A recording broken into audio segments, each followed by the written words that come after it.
وعن أنس رضي الله تعالى عنه قال رسول الله صلى الله عليه وسلم إذا تزوج العبد فقد استكمل نصف الدين فليتق الله في نصف الباقي।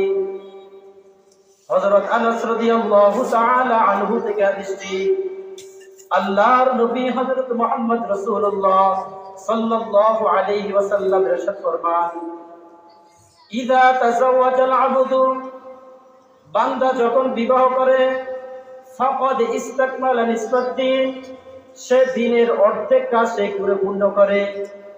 ফালিয়াত্তাকিল্লাহ ফি নিসফিল বাকি, বাকি অর্ধেক পুরো করার ব্যাপারে সে আল্লাহ তাআলাকে যেন ভয় করে। এই হাদিসের মধ্যে মুহাদ্দিসিনে কেরাম বলতেছেন যে বান্দা যখন বিবাহ করলো, বিবাহ করার সাথে সাথে সে দিনের অর্ধেক কাজকে সে কি করে ফেলছে? পূর্ণ করে ফেলছে। ফালিয়াত্তাকিল্লাহ ফি নিসফিল বাকি, বাকি অর্ধেক পূর্ণ করার ব্যাপারে, বাকি অর্ধেক পূর্ণ করার ব্যাপারে সে যেন আল্লাহ তাআলাকে কি করে? ভয় করে। রাসূল এমনি এমনি বলে নাই ফাকাদ ইস্তাকমালা নিসফাদ্দিন, এই বিবাহের কারণে সে দিনের অর্ধেক কাজকে সে করছে, পূর্ণ করছে। হাদিস শরীফের মধ্যে রাসূল করিম সাল্লাল্লাহু আলাইহি ওয়াসাল্লাম বলতেছে যে তোমাদের যাদের বিবাহের সামর্থ্য আছে তোমরা তাড়াতাড়ি কি করো? বিবাহ করে ফেলো, দেরি করিও না। অভিভাবকদেরকেও কুরআন এবং হাদিসের মধ্যে নির্দেশ দেওয়া হয়েছে তোমাদের ছেলে মেয়েদের বিবাহের বয়স হলে তোমরা দেরি করিও না। দেরি করলে তারা বিভিন্ন ধরনের পাপাচারের মধ্যে, গুনাহের কাজের মধ্যে তারা কি হবে? লিপ্ত হবে। আর এই গুনাহের অংশ তোমাদের অভিভাবকদের, তোমাদের কর্তাদের আমলনামার মধ্যে কি একটা অংশ চলে আসবে। যখন বিবাহের উপযুক্ত হলে আপনি তাকে বিবাহ শাদী করালেন না, দেরি করতেছেন, সে নিজের পায়ে দাঁড়াক, ব্যবসা বাণিজ্য করুক, আয় করুক, বিদেশ যাক, এই করুক সেই করুক, এগুলোর দিকে তাকাইয়া তাকে আপনি বিবাহ শাদী করাইতেছেন না। বা বড় ধরনের ডিগ্রি অর্জনের জন্য তাকে কি করতেছেন? পড়ালেখা করাইতেছেন।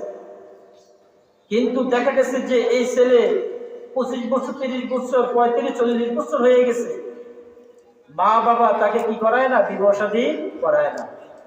মুহাদ্দিসিনে কিরাম লিখতেছেন যে বিবাহের উপযুক্ত হইলে, সামর্থ্য থাকলে যদি আপনি তাকে যদি বিবাহ যদি না করান, তাহলে কিন্তু অভিভাবকদের আমলনামার মধ্যে গুনাহের কি চলে আসবে?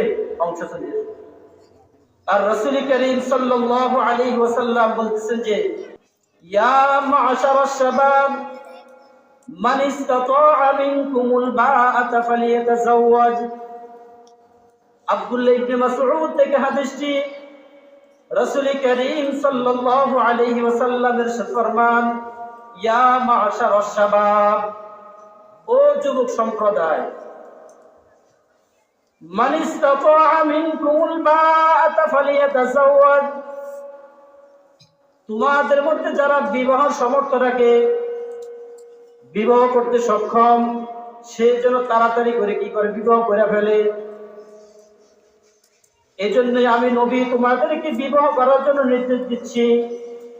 ফাইন্নাহু আগাদ্দু লিল বাসারি ওয়া আহসানু লিল ফারজি, এই বিবাহের দ্বারা তোমাদের যুবকদের, চাই সে যুবক হোক, চাই সে মহিলা হোক, মেয়ে হোক, তাকে যদি বিবাহ দিয়ে দেওয়া হয় বা বিবাহ করানো হয়, রাসূল বলতেছে যে ফাইন্নাহু আগাদ্দু লিল বাসারি ওয়া আহসানু লিল ফারজি, তার নিজের চক্ষুকে সে কি করবে? হেফাজত করবে। ওয়া আহসানু লিল ফারজি, এবং তার লজ্জাস্থানকে হেফাজত করবে। অতএব তোমরা তাড়াতাড়ি কি করবে? বিবাহ শাদী করে ফেলাও। কত গুরুত্বপূর্ণ একটা বিষয়। চোখের যে মারাত্মক গুনাহ, রাসূল বলতেছেন যে তোমরা যদি বিবাহ করো, এই মারাত্মক গুনাহ থেকে আল্লাহ পাক তোমাদেরকে কি করবেন? হেফাজত করবেন। এবং ওয়া আহসানু লিল ফারজি, এবং তোমাদের লজ্জাস্থান কি হবে? হেফাজত হবে।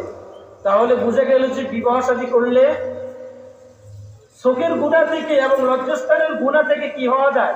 হেফাজত হওয়া যায়।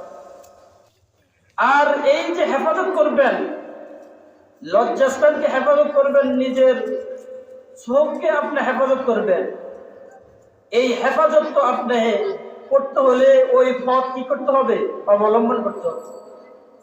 অর্থাৎ যেই পথ অবলম্বন করলে আপনার চক্ষু হেফাজত হবে, লজ্জাস্থান হেফাজত হবে, ওই কাজটাকে আপনি কি করতে হবে?